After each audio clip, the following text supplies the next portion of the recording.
But it brought us even closer together and helped us understand why we must fight and support each other in this journey. Burkina Faso is building the longest irrigation canal in Africa, and it's doing it without foreign aid, without Western oversight, and in record time. No loans, no consultants, just concrete, water, and national will. But why is this happening now? Why is water suddenly at the center of Burkina Faso's fight for independence? And how did one dam ignite what some are calling the most defiant infrastructure project on the continent? Let's find out.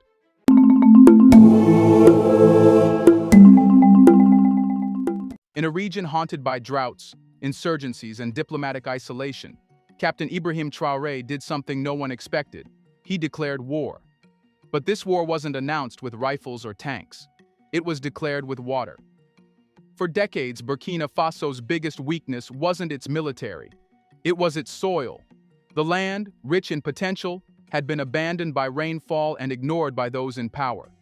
Entire villages collapsed into poverty not because they lacked strength or skill, but because they lacked something more elemental: access to reliable, year-round water.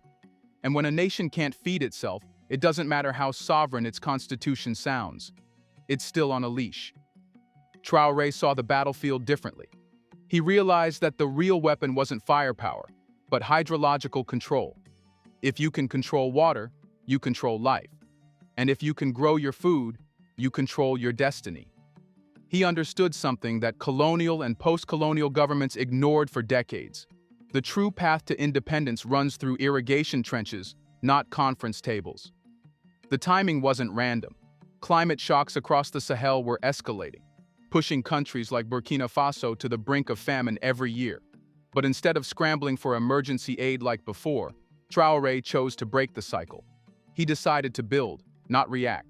The longer he waited, the more his people would depend on food aid, and the more political leverage foreign powers could hold over them.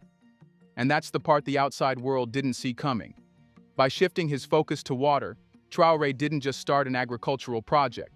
He launched a resistance strategy, one where Burkina Faso would never again kneel for grain shipments or appeal for food loans. One where water would no longer be dictated by clouds but by canals. This wasn't about solving a farming problem, it was about dismantling a system that made hunger profitable for outside powers. So, why water? Because water is the great equalizer. It doesn't care about your credit score, your GDP ranking, or your IMF debt. Once you control it, once you manage its flow with precision, you can transform deserts into granaries and villages into economic engines. But water alone doesn't move.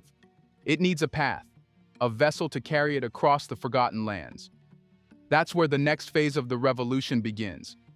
Traoré didn't just want water secured, he wanted it directed, multiplied, and weaponized in service of the people. And so, as the first flows surged from the Goulouré Basin, they weren't heading toward commercial megafarms or foreign export markets. They were aimed somewhere else, toward a specific piece of land long considered cursed by drought, forgotten by investors, and dismissed by planners. A place Traoré chose not for convenience, but for symbolism: the Bama Plains. The very earth that once cracked open from thirst was now being chosen as the front line of Burkina Faso's resurrection. Because if Traoré could make Bama bloom, if he could build an irrigation artery across this broken terrain, then nothing would seem impossible. Not food security, not economic revival, not even Pan-African agricultural sovereignty. The strategy was clear: use water to break the chains, use irrigation to bury dependency, and start the transformation in the most defiant way possible, by turning the driest lands into the greenest proof of self-reliance. Now that the war had begun, the question wasn't whether water could change the game. The question was, how fast can we make it flow? And that's exactly what leads us to the next battlefield: the Bama Canal. The execution point, the proving ground, the place where theory meets trench, where dreams either dry up or flow. Here's a reminder to please like and share the video and subscribe to our channel to watch more videos on Black culture, history, civilization, and identity. Let's continue now.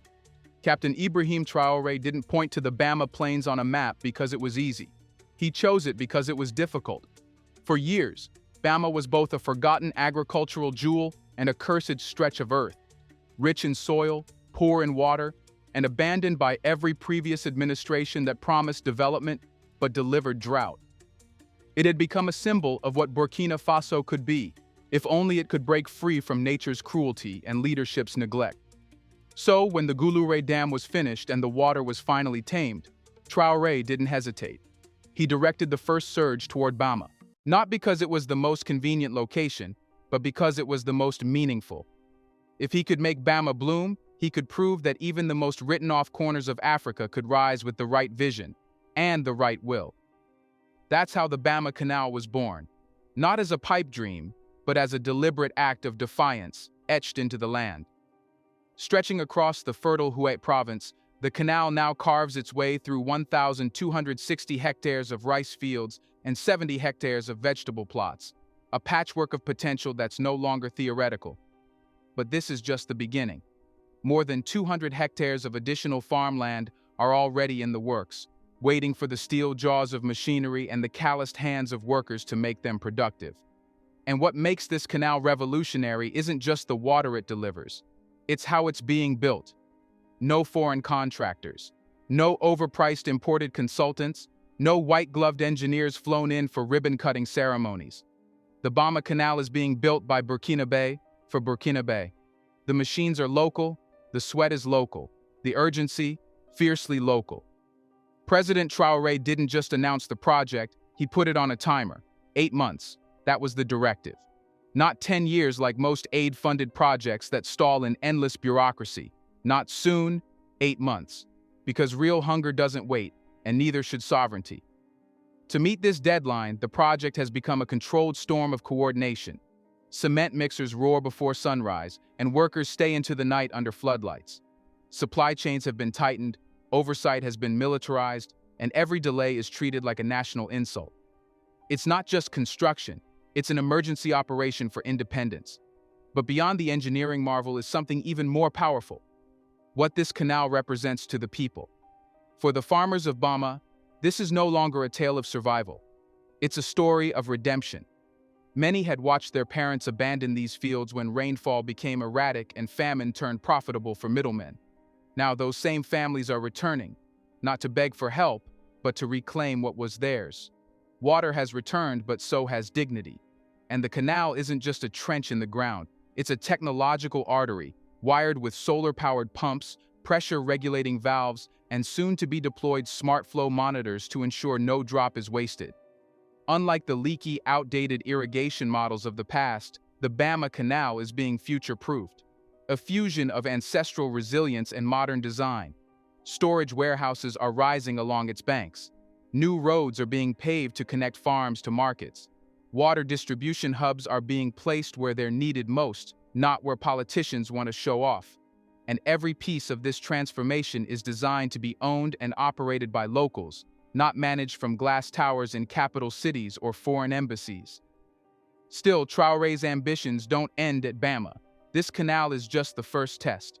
If it succeeds, and early signs say it will, it becomes a template, a replicable model, a declaration that what's happening here isn't a fluke. It's proof of concept, one that can spread to the north, east, and beyond Burkina Faso's borders.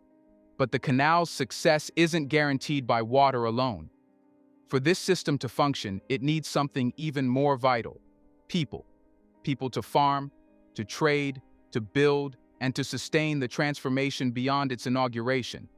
And that leads us to the next frontier in this revolution: how this single canal is re-engineering the national economy from the ground up, creating jobs not just in fields, but in every corner of society. As water flows through the Bama Canal, it doesn't just soak the soil, it unlocks an entire nation's potential. The canal was built with urgency, but what it unleashes is a long-term revolution, not in concrete, but in calories, control, and confidence. This is where Burkina Faso's transformation takes its sharpest turn, from infrastructure to insurgency against hunger. Because what's the point of building canals if your people still starve? President Ibrahim Traoré knew this was never just about getting water from point A to point B.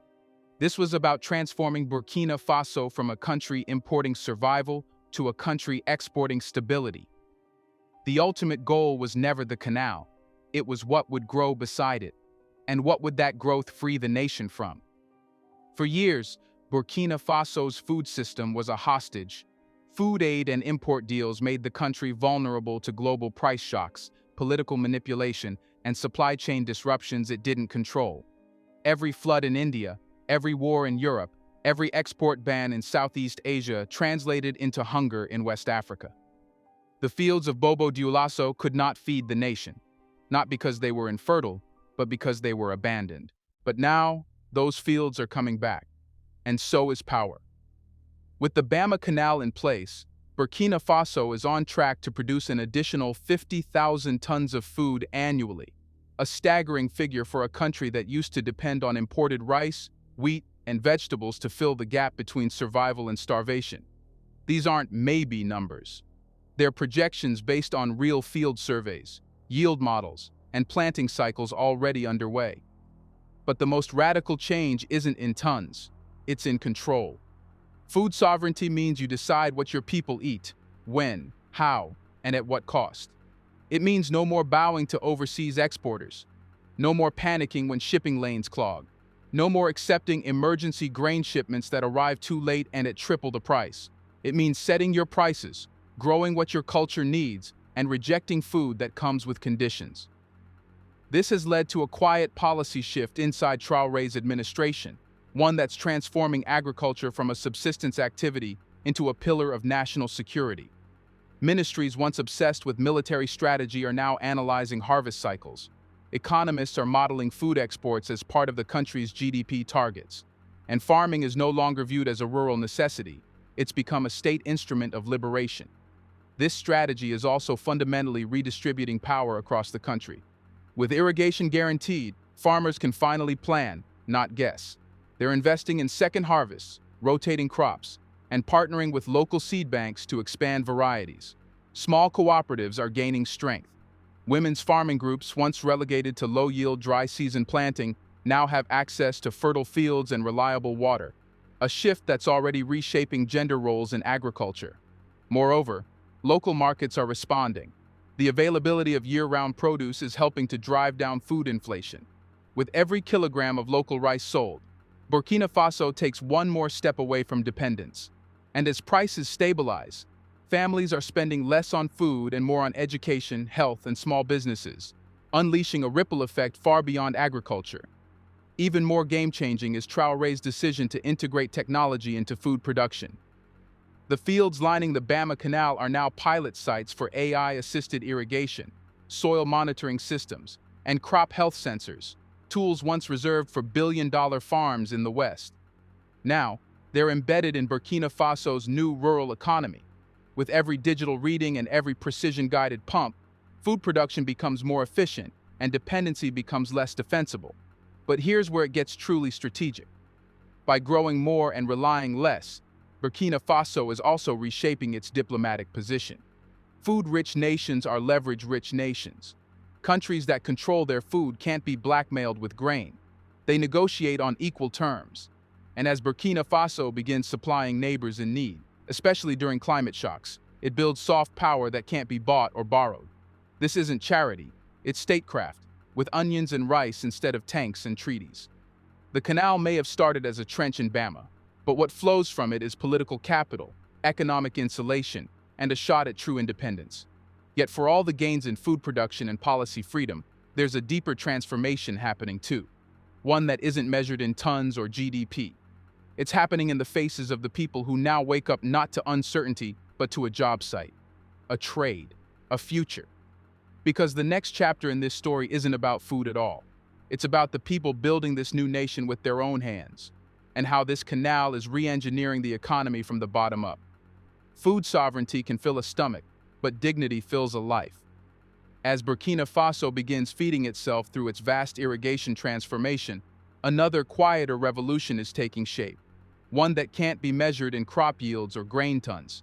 It's the rise of a homegrown labor force, reawakening not just the land, but the very soul of a nation long sidelined in its own development story. At the heart of this revolution is a philosophy that President Ibrahim Traoré has made unmistakably clear. Burkinabe will build Burkina Faso. Not consultants, not foreign engineers, not imported workforces or turnkey deals signed in distant capitals. The people of this country, long reduced to beneficiaries, are finally being recast as the builders, operators, and owners of the nation's future. And nowhere is this clearer than around the roaring machinery, scaffolding, and cement-stained fields surrounding the Bama Canal. While international observers marvel at the project's ambition, what goes mostly unnoticed is the intensity of local participation. Over 2,000 direct jobs have already been created, each one representing a salary, a skill set, and a story of restored agency.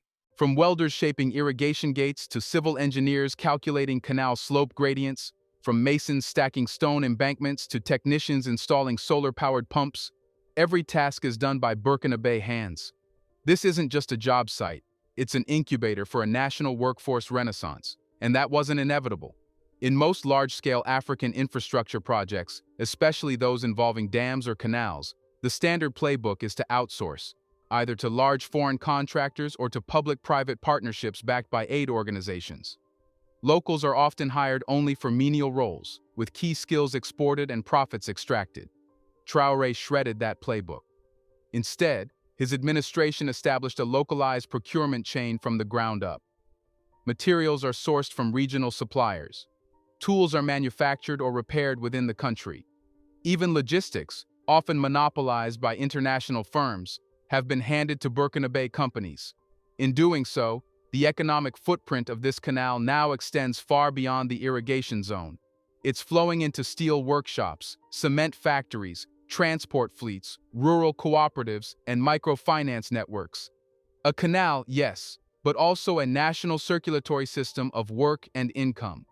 And beyond the numbers is something far less quantifiable, but far more powerful: pride. Talk to a 23-year-old welder on the Bama site, and he won't tell you about GDP or hydrological models. He'll tell you how he used to beg for jobs in the capital, how his family lost everything during the dry years. Now he earns enough to send money back home. He's not just earning a wage, he's rebuilding trust in his country. He's become, in the truest sense, a nation builder. For many, this project is the first time they've seen government investment reach them without a middleman, without bureaucracy, and without corruption swallowing it whole. And that matters. Because when a state delivers not just promises but paychecks, when it replaces charity with employment, it earns something more durable than approval ratings. It earns loyalty. This loyalty, however, isn't blind. It's based on delivery. And Traoré knows it. That's why the 8-month completion deadline wasn't just political posturing. It was a statement of belief in the speed, discipline, and capacity of his people. It was a test, and so far the workforce is rising to meet it. Even the training landscape is changing. Vocational centers have emerged near the canal site, offering crash courses in canal maintenance, solar irrigation technology, hydraulics, and agribusiness logistics. These aren't just temporary construction jobs. These are long-term skill tracks, turning a generation of idle youth into professional technicians and agricultural entrepreneurs. And as more jobs are created, rural to urban migration slows. Young people who once fled to overcrowded cities or risky border crossings in search of opportunity are now staying. Not because they have no choice, but because they see a future growing right under their feet. A future they're not just watching, but building. Do you think anyone else would be able to do the same as Traoré did? Should African leaders learn from him? Let us know in the comment section. Is Africa finally doing what's long overdue? Do you want to watch more videos like this one? If so, subscribe to our channel and press the bell icon next to it. We have decided to bring videos on something nobody talks about: the Black culture, civilization, history, and evidence about how glorious Blacks have been. Thanks for watching, and until the next video, stay tuned.